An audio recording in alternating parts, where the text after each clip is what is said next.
الحمدللہ لیاری صاحب کیا حال ہے؟ خیریت سے ہو؟ طبیعت ٹھیک ہے؟ اللہ تعالیٰ کا احسان ہے. آپ حکم کریں, آپ سنائیں کیسے. الحمدللہ رب العالمین. میں یہ کوشش کر رہا تھا, کافی دیر سے مل نہیں رہا تھا. جی سر بات کریں. ابھی اللہ کا شکر ہے مل گیا. اس میں گرامی کیا ہے آپ کا؟ ابو ابرار, مفتی ابو ابرار. مفتی صاحب, یا اللہ خیرت سے ہیں مفتی صاحب؟ الحمدللہ رب العالمین. الحمدللہ. یہ حکم کریں. لیاری صاحب یہ کہنا تھا کہ یہ ابھی الحمدللہ آپ میدان میں آ گئے ہیں جی, تو عرض یہ کرنا تھا کہ یہ جو دین ہے تشیع کا, مذہب شیعہ ہے, جس میں یہ چیزیں ہم دیکھ رہے ہیں, زنجیر زنی ہے, کم زنی ہے, اور یہ مخصوص رسومات ہے, تو حضرت آدم علیہ السلام سے لے کر حضرت محمد صلی اللہ علیہ وسلم تک ہم دیکھتے ہیں قرآن کریم میں کہ اس میں انبیاء علیہ الصلوۃ والسلام پر جو دین اترا تھا ان کا خلاصہ تو قرآن کریم میں ہے کہ اللہ نے کیا اتارا تھا. تو حضرت محمد صلی اللہ علیہ وسلم کی زندگی میں ہم نہیں دیکھتے کہ ایسا کچھ ہو. ابھی یہ سارے خرافات, یہ ساری چیزیں ابھی تو اس کو جو ہے نا کس نے کہا خرافہ ہے بھائی؟ پہلی بات ہے بھائی, آپ جائیں پہلے اصول پہ بات ہوتی ہے پھر فروع پہ, ٹھیک ہے نا. پہلے اصول پہ بات ہوتی ہے. اصول کیا ہے؟ عقیدہ ہے. ہمارا اور آپ کے درمیان جو سب سے بنیادی اختلاف ہے وہ حضرت رسول پاک صلی اللہ علیہ وسلم کی وصایت اور ان کی جانشینی پر ہے کہ ان کے بعد مسلمین کا امام کون ہے, مسلمین کا قائد کون ہے. آپ کہتے ہو کہ ابو بکر ہے, ہم کہتے ہیں ابو بکر نہیں ہے, اور ہم کہتے ہیں کہ ان کے رسول پاک صلی اللہ علیہ وسلم نے اپنے بعد تعین کیا تھا اپنے نص کے ساتھ اپنے بھائی امیر المؤمنین علی علیہ السلام کو, اس کے بعد امام حسن علیہ السلام, امام حسین علیہ السلام, اور دین ہم نے ان سے لینا. اگر ہم یہ بات طے کریں نا کہ دین کن سے لینا ہے, رسول پاک صلی اللہ علیہ وسلم کے بعد کہ صحابہ سے لینا ہے, یا رسول پاک صلی اللہ علیہ وسلم کے بعد ان جیسے افراد بھی تھے جس پیغمبر جیسا ہی معصوم, پیغمبر جیسا ہی اللہ کی جانب سے حجت موجود تھا. اگر ایک بات طے ہو جائے تو پھر واضح بات ہے کہ فروعات خود بہت حل ہو جائیں گے.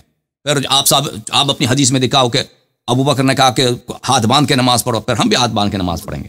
پھر آپ دکھاؤ کہ عثمان نے کہا کہ بھئی وضو میں پیر دھو لو, پھر ہم بھی پیر دھو لیں گے وضو میں. پھر فروعات میں سب سلسلہ ختم ہو جائے. پہلی بات یہ ہے, اصولی بات یہ ہے. دوسری بات یہ ہے کہ آپ کہتے ہیں کہ غم اہل بیت علیہم الصلوۃ والسلام میں اس میں اظہار بے قراری کرنا, انسان اگر ایک غم میں بے قرار ہوتا ہے کہ آپ کہتے ہیں یہ بدعت ہے, یہ بدعت ہے. تو پہلی آپ کو پتہ ہونا چاہیے کہ ہمارے پاس شیعہ مصادر میں احادیث بہت ہیں اہل بیت علیہم السلام سے کہ تم امام حسین علیہ السلام کے غم میں بالخصوص اور اہل بیت علیہم سب اہل بیت علیہم السلام کے غموں میں جزا کا اظہار کرو. جزا یعنی بے قراری کا اظہار کرو, صرف یہ نہیں کہ چیخ کے رو لو. علی صاحب یہ حضرت علی رضی اللہ عنہ کی شہادت ہوئی, اس پر جو ہے نا کوئی جزا فضا نہیں ہے. حضرت حمزہ کی شہادت ہوئی, حضور اکرم صلی اللہ علیہ وسلم نے فضا کی دیا. نہ حضور صلی اللہ علیہ وسلم کے زمانے میں ایسا کچھ ہوا, نہ صحابہ کرام کی زندگی میں ایسا کچھ ہوا. ابھی آپ دیکھیں نا یہ کیسا دین ہے کہ آپ لوگ اس کو کیسے پیش کریں گے؟ مطلب آپ غلط بات کر رہے ہیں کہ جزا, آپ پہلی بات یہ کہ جزا کا حکم ہے, جزا کا حکم ہے, جزا بخود بعنوان جزا حکم ہے شیعہ مذہب میں, ٹھیک ہے نا. انفرادی تو ہوگا نا, مذہبی طور پر بازاروں میں نکلنا, شور مچانا, کمیز نکالنا, یہ سارے یہ کیا ہے؟ ہاں یہ الگ سوال ہے. یہ سال کے مختلف مراحل ہیں نا. پہلے نہیں آپ دیکھیں, آپ جو ہے نا پہلے کہ یہ وہی دین ہے جس پر اللہ کے رسول پر اتارا گیا کہ وہی دین ہے, یہ وہی کچھ ہو رہا ہے. دیکھیں یہ دو مختلف باتیں ہیں میرے عزیز بھائی. آپ ترتیب سے سوال کریں, ہم پہلے جزا کو ثابت کریں کہ جزا ہوتی کیا چیز ہے, کہ جزا ظاہر کرنا جائز ہے. اگر جزا علی صاحب ہمارا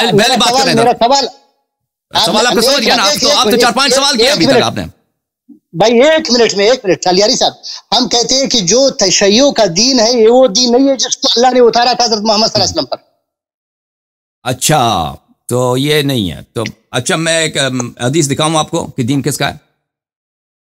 میں دکھاؤں حدیث آپ کو؟ ہاں دکھائیں. پھر آپ میری بات کو, پھر میں ہم نکل جائیں گے نا. پھر یہ دوسرا سوال ہے بھیا, آپ نے جزا وہ چھوڑ دیا ماتم. دیکھیں عزیزو, ایک تو انہوں نے مفتی صاحب نے دیکھو نہیں میں نے مفتی صاحب نے دیکھو مفتی صاحب اب آپ بات کرنے دو, مفتی صاحب بات کرنے دو. مجھے نکال مفتی صاحب آپ نے پہلے ہی بات جو سوال کیا ہے ماتم کے حوالے سے, سینہ زنی کرتے ہیں, زنجیر زنی کرتے ہیں, اور بازاروں میں آ کر زنجیر زنی کرتے ہیں. پوری دین پر مجھے اعتراض ہے علی صاحب, پوری اچھی بات ہے, اچھی بات ہے, کچھ مثالیں دی ہے نا. اچھا پھر انہوں نے یہ بات اپنا سوال چینج کیا, آپ کہتے ہیں پوری دین کا ثابت کرو کہ پورا دین اہل بیت طاہرین علیہ السلام کی ہے جو رسول پاک صلی اللہ علیہ وسلم سے ہے. تو ٹھیک ہے بھائی, ہم دکھا دیتے ہیں آپ کو کہ پورا دین کس سے ہے. میں اس کا جواب دے دیتا ہوں آپ کو، پھر آپ جو ہے تسلی سے 4-5 منٹ میری باتیں سن لیں، پھر آپ نے جواب دینا تو جواب دے دو، ٹھیک ہے نا؟ ٹھیک ہے، اوکے، تھینک یو۔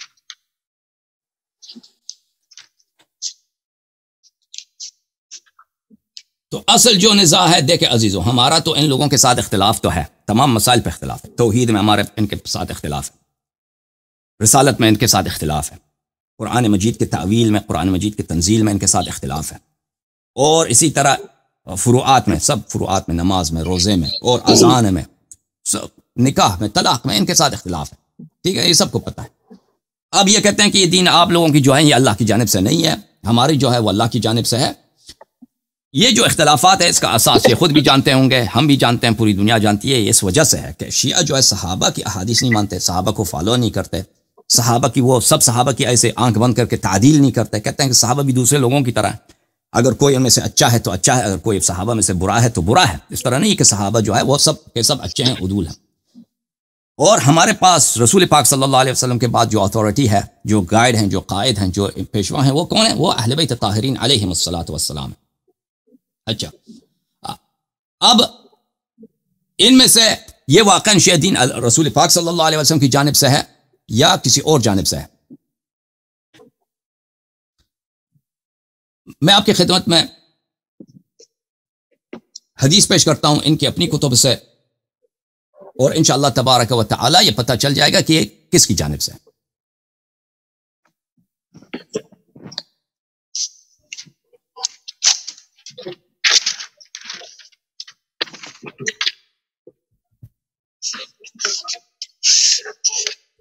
میرے محترم ناظرین، یہ کتاب ہے صحیح مسلم، چھاپ دار الفکر، کتاب چھپی ہے دار الفکر میں سنہ 2003 میں، اور یہ صفحہ نمبر 941 ہے۔ یہ حدیث ہے 1847۔ حدیث یہ ہے کہ رسول پاک صلی اللہ علیہ وآلہ وسلم نے حذیفہ سے فرمایا، یکون بعدی ائمۃ لا یہتدون بہدای۔ رسول پاک صلی اللہ علیہ وآلہ وسلم نے فرمایا کہ میرے بعد ایسے امام آئیں گے جو میری ہدایت پہ نہیں ہوں گے، جو اللہ کی جانب سے جو میں دین لے کے آؤں، جو ہدایت لے کے آؤں، وہ میری اس دین پہ نہیں ہوں گے۔ ولا یستنون بسنتی، اور نہ وہ میرے سنت پہ ہوں گے۔ وسیقوم فیہم رجال قلوبہم قلوب الشیاطین فی جثمان انس، اور ان خلفاء میں، ان ائمہ میں جو میرے بعد آئیں گے، ایسے مرد ہوں گے، ایسے افراد ہوں گے کہ ان کا ظاہر انسان ہوگا لیکن ان کا روح جو ہے شیطان کی روح، یعنی شیطان انسان کی صورت میں ظاہر ہوگا۔ صحیح ترجمہ کیا میں نے علامہ صاحب؟ مفتی صاحب غلط ترجمہ کیا؟ ترجمہ صحیح کیا، لیکن تعین کرنے میں غلط پھر کر رہے ہو نا۔ ابھی تعین بھی کریں گے، ڈنڈی مارتے ہو، ہم قرآن و سنت سے تعین کریں گے کہ کون ہے، قرآن و سنت سے تعین کریں گے کون ہے۔ تو یہ ایسے ہوں گے، رسول پاک صلی اللہ علیہ وسلم نے یہ فرمایا۔ اچھا، تو یہ کون ہے عزیزو؟ یہ جو رسول پاک صلی اللہ علیہ وسلم کے بعد ایسے خلفاء ہوں گے جو اس طرح کے لوگ ہوں گے، یہ کون ہے؟ ملاحظہ فرمائیے، یہ کتاب ہے الموسوعہ مسند احمد ابن محمد ابن حنبل، جز نمبر 22، چھاپ مؤسسۃ الرسالہ۔ یہاں پہ ملاحظہ فرمائیے صفحہ نمبر 332 میں، حدیث نمبر 14441، عن جابر ابن عبداللہ، جابر فرماتے ہیں کہ نبی کریم صلی اللہ علیہ وسلم نے ایک صحابی کعب ابن عجرہ اس کا نام تھا، اس سے فرمایا اعاذک اللہ من عمارت السفہاء۔ سفیہ بولتے ہیں احمق کو، بیوقوف کو، بے وقوفوں کی عمارت سے، ان کی خلافت سے، ان کی امامت سے، ان کی بادشاہت سے اللہ آپ کو بچائے۔ قال وما عمارت السفہاء، اس نے پوچھا سفہاء کی عمارت، احمقوں کی، نادانوں کی عمارت کیا ہے؟ فرمایا امراء یکونون بعدی لا یقتدون بہدای، میرے بعد وہ ایسے امیر ہوں گے، ایسے خلیفے ہوں گے، اب کے ایسے بادشاہ ہوں گے جو میری ہدایت پہ نہیں ہوں گے۔ ولا یستنون بسنتی، اور وہ میری سنت پہ بھی نہیں ہوں گے، نہ میری ہدایت پہ نہ میری سنت پر۔ فمن صدقهم بکذبهم وعانهم على ظلمهم فاولئک لیسوا منی، جو یہ خلفاء جھوٹ بولیں گے، اگر کوئی ان کی تصدیق کرے، یہ جب ظلم کریں گے، کوئی ان کی اعانت کرے، کوئی ان کی معاونت کرے، تو وہ میری امتی نہیں ہے۔ وَلَسْتُ مِنْهُمْ، اور میں ان کا نبی نہیں ہوں۔ وَلَا يَرِدُ عَلَيَّ حَوْضِ، اور میں ان کا شفاعت بھی نہیں کروں گا، حوض کوثر پہ ان کا کوئی مقام نہیں ہے۔ وَمَنْ لَمْ يُصَدِّقْهُمْ بِكِذْبِهِمْ وَلَمْ يُعِنْهُمْ عَلَى ظُلْمِهِمْ فَأُولَئِكَ مِنِّي وَأَنَا مِنْهُمْ، اور جو لوگ ان کی اعانت نہ کریں، ان کی تصدیق نہ کریں، ان خلفاء سے دشمنی رکھیں، وہ میرے ہیں، میں ان کا ہوں۔ وَسَيَرِدُوا عَلَيَّ حَوْضِ، میں ان کا نبی ہوں، وہ میرے پاس حوض کوثر پہ آئیں گے، میں ان کی شفاعت کروں گا، وہ جنتی ہوں گے۔ اچھا، یہ حدیث حاشیہ نمبر 4 آپ نے فرمایا الیاری صاحب آپ نے بات بہت لمبی کر دی آپ نے. نہیں ابھی نہیں کیا, میں نے 5 منٹ وقت مانگا. مجھے موقع دو نا. اسناد قوی علی شرط مسلم, اسناد اس کی صحیح ہے بشرط مسلم. اب میرے محترم ناظرین, یہ کون ہے؟ دیکھو نا, میں ابھی نہیں, ابھی آپ خاموش ہیں. ابھی تو میں نے ایک جنرل بات بتائی ہے نا. آپ ڈر لگا آپ کو کہ میں اب ثابت کروں گا کہ کون خلفاء کون ہے. نہیں ایسے نہیں کی بات نہیں ہے نا. تو پھر سنو ڈر نہیں ہے تو تصدیق کرو گے اس کا. ہاں میں تعین کروں قرآن و سنت سے, قرآن سے سنت سے. تو میرے محترم ناظرین, یہاں پر میں 2 حدیث میں نے آپ کو دکھائی. پہلی حدیث میں رسول پاک صلی اللہ علیہ وسلم نے فرمایا کہ ان کے بعد خلیفے آئیں گے, عمراء آئیں گے, جو نہ ان کے دین پہ ہیں, نہ ان کی سنت پہ ہیں, نہ ان کی ہدایت پہ ہیں, وہ کافر ہیں. در حقیقت شیطان ہے, کیونکہ شیطان کافر ہوتا ہے. شیطان ہے جو انسان کی صورت میں ظاہر ہوتا ہے. دوسری حدیث میں فرمایا کہ یہ صفی ہوں گے, امارت صفحاء ہوں گے, امارت صفحاء ہوں گے, اور یہ میری ہدایت پہ نہیں ہے. آپ لوگوں نے ان کی تکذیب کرنی ہے, ان کی تصدیق نہیں کرنی, اور جو ان کی تصدیق کرے گا وہ میرا امتی نہیں ہے, میں ان کا نبی نہیں ہوں. یہ سب بتا دیا. اچھا, تو ان کی علامت کیا ہے؟ علامت ان کی یہ ہے, ان خلفاء کی, کہ یہ نبی صلی اللہ علیہ وسلم کے بعد آئیں گے اور صحابہ کے دور میں ہوں گے. کیونکہ صحابہ سے فرمایا نا, کعب ابن عجرہ سے کہا ان کی زندگی میں یہ لوگ آئیں گے. اچھا, یہ کون ہے عزیزوں؟ سورہ حجرات. سورہ حجرات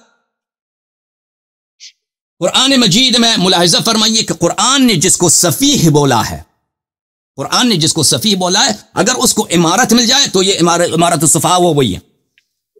ان الذين ينادونك من وراء الحجرات اكثرهم لا يعقلون. اللہ تعالیٰ کا ارشاد ہے کہ جو لوگ آپ کو پکار رہے ہیں, آپ کے سامنے آواز بلند کر کے بدتمیزی کر کے, او کمرے کے باہر سے, گھر کے باہر سے, او فلانی باہر آ جاؤ, یہ لا يعقلون, یہ سفیہ ہیں, یہ احمق, ان کی عقل نہیں ہے. اچھا, ملاحظہ فرمائیے, آیت کا ترجمہ دکھانے کی ضرورت نہیں ہے. ہم یہ آیت, اس کا مصداق کون ہے, کون تھے یہ لوگ جنہوں نے یہ حرکت کی تھی, اور ان کی مذمت میں یہ آیات نازل ہوئے ہیں.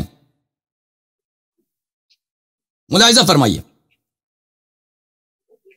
میں ایک حدیث آپ کو بخاری سے دکھاؤں گا, ایک حدیث آپ کو سنن نسائی سے بھی دکھاؤں گا, پھر پتہ چل جائے گا کہ کون. آپ تو اتنی لمبی بات کرتے ہو, پھر ختم. دو حدیث آپ کو دکھاؤں گا, ختم بات. یہ کتاب ہے صحیح بخاری. صحیح بخاری ملاحظہ فرمائیے, چاپ دار احیاء التراث العربی. ملاحظہ فرمائیے, یہاں پر صفحہ نمبر 884 میں کتاب التفسیر ہے, تفسیر سورہ حجرات ہے, اسی آیت کی تفسیر ہے. باب کون سا ہے؟ باب ہے باب ان الذين ينادونك من وراء الحجرات اکثرهم لا يعقلون. باب یہی ہے, تفسیر, اس آیت کی تفسیر کی ہے. کس نے؟ بخاری نے. کیسے تفسیر کی ہے؟ اجتہاد کے ساتھ نہیں, حدیث کے ساتھ. حدیث کون سی ہے؟ اچھا, عبداللہ ابن زبیر روایت کرتے ہیں, قدم ركب من بني تمیم علی النبی صلی اللہ علیہ وآلہ وسلم. بنی تمیم کا ایک وفد نبی کریم صلی اللہ علیہ وسلم کے پاس آئی. ابو بکر نے کہا امر القعقاع ابن معبد. ابو بکر نے کہا کہ ان پہ واجب ضروری ہے کہ آپ یا نبی ان پہ کس کو؟ قعقاع ابن معبد کو ان پہ امیر بنا دیں. وقال عمر بل امر الاقرع ابن حابس. عمر نے کہا جی نہیں, اس طرح نہیں ہے, آپ فلانے دوسرے آدمی اقرع ابن حابس کو اس کو امیر بنا دیں. ابو بکر نے کہا فقال ابو بکر ما اردت الا خلافی. ابو بکر نے کہا کہ آپ کی کیا جرأت, میرا کیوں مخالفت کرتے؟ عمر سے کہا. عمر نے کہا ما اردت خلافک. عمر نے کہا کہ میں آپ کی مخالفت نہیں کر رہا بھائی. فتماریا حتی ارتفعت اصواتهما. ان دونوں نے آپس میں رسول پاک صلی اللہ علیہ وسلم کے حضور میں, ان کے مہمان آئے تو وہاں پہ ان دونوں نے جھگڑا شروع کیا. تو میں آواز بلند کی, ایک دوسرے پہ چلا رہے ہیں, چیخ رہے ہیں. تو آیہ نازل ہوئی ہے, فنزل فی ذلك یا ایھا الذین آمنوا لا تقدموا بین یدی اللہ ورسولہ حتی انقضت الآیہ ولو انہم صبروا حتی تخرج الیہم لکان خیرا لہم. آیہ نمبر 1 سے آیہ نمبر 6 تک یہاں پہ نازل ہوئی ہے سورہ حجرات کی. آیہ نمبر 1 جو ہے کون سی ہے؟ یا ایھا الذین آمنوا لا تقدموا بین یدی اللہ ورسولہ. وہ آیہ نمبر 6 کون سی ہے؟ ولو انہم صبروا حتی تخرج الیہم. انہی آیات کے درمیان میں سے یہ آیت ہے. کون سی آیت ہے؟ ان الذین ینادونک من وراء الحجرات اکثرهم لا یعقلون. انہی آیات کے بیچ میں یہی آیت ہے جس اس فصل کا عنوان ہے بخاری میں, کہ یہ بھی اسی آیت کی یہ آیت بھی اسی ذیل میں نازل ہوئی. اچھا, اب میرے محترم ناظرین, ابھی اس کا کیا تعلق ابھی پتہ چل جائے گا نا, ابھی آپ کو پتہ نہیں چلا, ابھی میں واضح کر دوں گا. یہ کتاب ہے سنن الکبریٰ. مجھے پتہ چل رہا ہے نا, السنن الکبریٰ للنسائی. اچھا, دوسروں کو نہیں پتہ چلا نا, مجھے بات کرنا ہے. میں نے کہا 2 حدیث نقل کروں گا, ایک بخاری ایک سنن نسائی کی. اب تم سنو, سنن کبریٰ نسائی جز نمبر 5, چاپ مؤسسۃ الرسالہ. ملاحظہ فرمائیے, صفحہ نمبر 401, وہی سند ہے جو بخاری کی سند ہے، وہی سند کے ساتھ نسائی بھی اس کو نقل کرتا ہے کہ وہی جھگڑا ہوا ابو بکر عمر کے درمیان، تو حتی ارتفعت اصواتهما، دونوں نے آوازیں بلند کی، وہاں پہ بدتمیزی کیا، فنزلت فی ذلک، اس میں نازل ہوا یا ایھا الذین آمنوا لا تقدموا بین یدی اللہ ورسولہ حتی انقضت الآیات، یہاں تک کہ یہ آیت بھی ختم ہو گئی، ولو انہم صبروا۔ اچھا، تو یہاں پہ میرے محترم ناظرین اللہ تعالیٰ نے قرآن مجید میں بتایا کہ بیوقوف کون ہے، بیوقوف کون ہے؟ ان الذین ینادونک من وراء الحجرات اکثرهم لا یعقلون، یہ کس کی مذمت میں نازل ہوئی؟ بخاری میں اور بھی بہت سارے کتب میں، یا ابو بکر عمر کی مذمت میں نازل ہوئی، لا یعقلون، عقل نہیں ہے۔ اور رسول پاک صلی اللہ علیہ وسلم نے فرمایا میرے بعد جو ظالم خلیفے آئیں گے جو میری سنت پہ نہیں ہے، میری ہدایت پہ نہیں ہے، ان کی نشانی یہ ہے کہ وہ سفیہ ہیں، سفیہ ہیں، سفیہ ہیں۔ سیقول السفہاء من الناس ما واللہ من قبلتهم التي كانوا عليها، یہ سفیہ ہیں۔ تو قرآن مجید نے ان کو، ہمیں پتہ چلا کہ صفی کون ہے، صحابہ میں صفی کون ہے، اور صحابہ میں سے جو صفی ان کو جس کو حکومت ملی وہ کون ہے؟ الحمدللہ رب العالمین۔ یا اب آپ صاحب جواب دے دو مولوی صاحب کہ وہی خلفاء جو ہدایت پہ نہیں ہے، جو سنت پہ نہیں ہے، جو خلفاء جو ہدایت پہ نہیں ہے، جو سنت پہ نہیں ہے، جن کی عمارت صفحاء کی عمارت ہے، جو انسان کی صورت میں، وہ شیطان انسان کی صورت، رسول پاک صلی اللہ علیہ وسلم کے الفاظ ہیں، میں گالی نہیں دے رہا، رسول پاک صلی اللہ علیہ وسلم کے الفاظ ہیں، ٹھیک ہے نا؟ وہ خلفاء کون ہیں وہ میں نے بخاری مسلم سے ثابت کیا۔ جواب دے دو بھائی۔ ہاں علیاری صاحب، یہی انہی لوگوں کو جس کو آپ کہہ رہے ہیں کہ انہی کو بیوقوف کہا گیا، انہی کو ظالم کہا گیا، دیکھو تربیت کا زمانہ ہے، آیات اتر رہے، لوگوں کی تربیت ہو رہی ہے، ابھی تربیت نہیں، تربیت ہونے کے بعد انہی کو حضور اکرم، دیکھو نا یار، دیکھو حضور اکرم صلی اللہ علیہ وسلم انہی لوگوں کو نماز کے لیے آگے کر رہے ہیں، مرو ابا بکر ان یصلی بالناس، ابو بکر کو حکم کرو کہ نماز پڑھا، اگر یہ بیوقوف ہوتا تو آگے کرتا اس کو۔ جی عجیب ہے۔ آپ اسی بخاری میں ہے، نبی اکرم صلی اللہ علیہ وسلم نے فرمایا کہ اللہ تعالیٰ نے بہت سے جگہ میں حضرت عمر کی موافقت کی ہے۔ دیکھو تربیت کے بعد تو انسان بدل جاتا ہے نا بھائی صاحب، اس سے پہلے کچھ لوگ تھے، پھر تربیت آ گئی، حضور صلی اللہ علیہ وسلم کے صحبت میں رہے، پھر چیزیں بدل گئی، انہی لوگوں کو حضور اکرم صلی اللہ علیہ وسلم آگے کرتے تھے، خدا نخواستہ یہ ظالم تھے، بیوقوف تھے، جاہل تھے، ان کو سمجھ نہیں تھی، پھر حضور اکرم صلی اللہ علیہ وسلم ساری زندگی انہی کے ساتھ گزارے، حالانکہ قرآن کریم میں حکم ہے انبیاء وَاصْبِرْ نَفْسَكَ مَعَ الَّذِينَ يَدْعُونَ رَبَّهُمْ بِالْغَدَاةِ وَالْعَشِيِّ، انہی کے ساتھ رہو جو صبح شام اللہ کو پکارتے، اللہ کو یاد کرتے ہیں۔ اگر یہ غلط لوگ تھے تو رسول صلی اللہ علیہ وسلم انہی کے ساتھ کیوں رہے؟ ان کو الگ کیوں نہیں کیا؟ ان کو بگایا کیوں نہیں؟ عجیب بات ہے، یہ مختلف سوال ہے۔ اچھا یہ ان کے دو باتیں نہیں، سوال نہیں ہے، الٹی بات کریں گے، دیکھو نا ابھی جواب دے دوں۔ پہلی بات یہ ہے میرے محترم ناظرین کہ یہ رد نہیں کر سکے، انہوں نے مان لیا کہ الحمدللہ رب العالمین، ان کو اللہ تعالیٰ نے جن کی مذمت کیا قرآن میں کہ یہ لا یعقلون، یہ صفیہ۔ اب مولوی صاحب آپ کو پتہ ہونا چاہیے کہ قرآن کے ہر لفظ پہ، ہر حرف پہ، ہر آیہ پہ ہر مسلمان کا ایمان ہونا چاہیے، یقین ہونا چاہیے، ہے کہ نہیں ہے؟ آپ لوگوں کا نہیں ہے، ہمارا ہے، ہر مسلمان ہونا چاہیے، سب مسلمانوں کا۔ آپ لوگوں کا قرآن بالکل الگ ہے۔ اگر کسی کا نہیں ہے تو وہ گناہ کار ہے، لیکن ہونا چاہیے نہیں ہونا چاہیے؟ نہیں تو شیعہ مذہب نہیں ہے نا، تم اپنے مذہب کا اپنے عقیدے کا بولو، ہر میں یار کہہ رہا ہوں نا، ہمارے پاس قرآن ہے، میں مسلمانوں کا بھی نہیں کہہ رہا ہوں، کیا اللہ کی دیکھو نا، آپ کہہ رہے کہ ہمارا قرآن نہیں ہے، ہمارا قرآن امام غائب کے ساتھ ہے، پتہ نہیں کب آئے گا، اللہ جانتا ہے۔ مولوی صاحب میں آپ سے پوچھ رہا ہوں، آپ کا کیا عقیدہ ہے؟ ابھی دنیا میں جتنے لوگ ہیں کیا اللہ کی جانب سے ان پہ واجب نہیں ہے کہ قرآن صرف مسلمانوں پہ نہیں، شیعہ پر، غیر شیعہ پر، کرسچن پہ، یہود، نصارہ، ہندو، سب اللہ کی جانب سے یہ حکم نہیں ہے کہ اس کے ہر حرف کی تصدیق کرو، ہے کہ نہیں؟ بالکل۔ اگر کوئی قرآن کی تصدیق نہیں کرتا، قرآن کی تصدیق نہیں کرتا، وہ کافر ہے یا مسلمان ہے؟ کافر ہے۔ ایک آیت کی ابھی آپ کیا تصدیق کریں گے کہ ابو بکر عمر بیوقوف ہیں؟ نہیں، قرآن عالم کے قرآن نے کہا ان کو لا یفقہون کہا، لا یعلمون کہا، لا یعقلون کہا، قرآن نے ان کو صفی کہا ہے۔ دیکھو تعصب، دیکھو ان مولوی صاحب کی، جب قرآن مجید، بخاری آپ کی، بھائی سنن نسائی آپ کی، مزید آسانی چاہیے، مزید آسانی میں بھی دکھا دیتا ہوں، لیکن ان کو تو صبر نہیں ہے، کہتے جلدی کرو جلدی کرو۔ بخاری آپ کی، نسائی آپ کی، اللہ کی جانب سے جبرائیل لے کے آتا ہے، کس کی مذمت؟ ابو بکر عمر کی مذمت میں لے کے آتا ہے کہ لا یعقلون ہیں یہ لوگ۔ میں ان سے پوچھتا ہوں کیا اس کی تصدیق کر رہے ہیں؟ کہتے ہیں نہیں۔ وجہ بتاؤ کیوں تصدیق نہیں کر رہے بھائی؟ دیکھو نا علیاری صاحب، یا تو اللہ کی کتاب نہیں ہے، اللہ کی کتاب نہیں، اگر اللہ کی کتاب ہے تو تصدیق کرو۔ کہتے ابھی میں آپ کو جواب دوں گا کہ بعد میں نبی صلی اللہ علیہ وسلم نے بولا اس کو نماز پڑھا دو، نہیں پڑھا دو۔ دیکھو بیوقوف کے پیچھے نماز ہوتی ہے، آپ کو پتہ ہے بیوقوف کے پیچھے نماز نہیں ہوتی، اور بھائی جو امام جماعت بیوقوف آدمی ہو، ختم بات. اس کے دیکھو کیوں آگے کر دیا. ہاں دیکھو علی المرتضیٰ کے ہوتے اس کو آگے کیوں کیا. میں آپ کو بتا دیتا ہوں کہ اب اس کا جواب لے لو.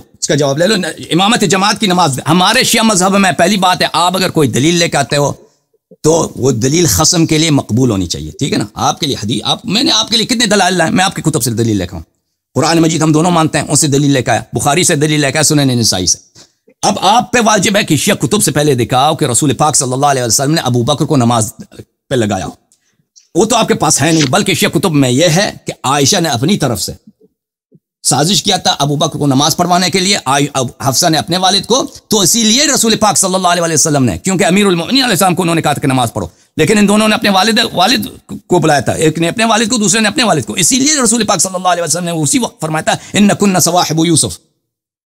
لیکن میں آپ کی خدمت میں عرض کروں، یہ کتاب ہے صحیح بخاری، تو شیعہ کتب میں یہ نہیں ہے، تو ہمارے پاس یہ بات ہی باطل ہے. ختم بات. پہلی جواب یہ ہے کہ انہوں نے نہیں کیا، تم ثابت کرو کہ انہوں نے کیا ہے، ان کو امامت پہ لگا دیا. دوسری بات، صحیح بخاری میں ملاحظہ فرمائیے، یہ کتاب ہے کتاب الاذان، باب امامت المفتون والمبتدع. اور بھائی مفتون مبتدع جہنمی ہوتا ہے. مفتون صاحب فتنہ جو اسلام میں فتنہ. مبتدع کون؟ جو اسلام میں چینج کر دیتا ہے. نماز کو چینج کرو یہ بدعت ہے، روزے کو چینج کرو بدعت ہے، سنت کو چینج کرو، شریعت کو چینج کرو، توحید کو، یہ بدعت ہے. کس کی امامت ہو جاتی ہے؟ بخاری صاحب نقل کرتے ہیں، قال الحسن کہتے ہیں، اور یہ بالاجماع آپ کے پاس صحیح ہے یہ کتاب. اس صلی علیہ بدعتو، صلی علیہ بدعتو، بدعتی کے پیچھے نماز پڑھو، کوئی بات نہیں ہے. مفتون صاحب فتنہ کے پیچھے نہ ہو بھائی. آپ کے نزدیک تو یہ ہے. پھر انہوں نے کہا لا نرى يصلى خلف المخنث الا من ضرورة لا بد منها. کہتا ہے کہ خسرے کے پیچھے بھی مرد نہیں ہے نا، خسرا ٹرانسجینڈر جو مثلا وہ کہتا ہے میں مرد ہوں عورت بن جاتی ہے، اس کے پیچھے بھی اگر ضرورت ہو تو نماز ہو جاتی ہے. اچھا یہ تو آپ کا طریقہ کار ہے. یہ کتاب ہے سنن ابی داؤد، ملاحظہ کرو مولوی صاحب، سنن ابی داؤد میں. بھائی وقت آپ نے سارا لے لیا، اب ہم کب بات کریں یار. باب امامت البر والفاجر، الصلاة مكتوبة واجبة خلف كل مسلم برا كان او فاجر وان عمل الكبائر. نماز تو اس دیکھیں میرے محترم ناظرین، بدعتی جہنمی ہوتا ہے، صاحب فتنہ حقیقت میں جہنمی ہوتا ہے. مسلمان بدعتی بھی مسلمان نہیں ہوتا کیونکہ وہ خالد فی النار ہوتا ہے. بر و فاجر کے پیچھے بھی نماز جائز ہے. آپ کہتے ہیں نا ابو بکر کی امامت، پہلی بات ہے کہ ہمارے لیے ثابت نہیں ہے، ہم اس کو نہیں مانتے، ہم اس کو رد کرتے ہیں کہ پیغمبر صلی اللہ علیہ وسلم کو غصہ آیا تھا، اس کو عزل کیا تھا نماز سے. پہلی تو اس کی امامت ثابت کرو، پھر دوسری بات امامت ثابت بھی ہو جائے نا، ثابت بھی ہو جائے تو اس سے اس کی نہ عدالت ثابت ہوتی ہے نہ عقل. خود کہتے ابھی خود آپ نے جواب دیا کہ بیوقوف کے پیچھے نماز ہوتی ہے. اچھا تو ابھی مجھے بتاؤ کہ تم قرآن کی کیوں تصدیق نہیں کرتے مولوی صاحب؟ جب قرآن ایک شخص کو اس کو سفیہ بولا ہے، سفیہ بولا ہے، ہدایت سے بری بولا ہے، تو اس کو تم کیوں امام بولتے ہو اپنا؟ اس کا جواب دے دو.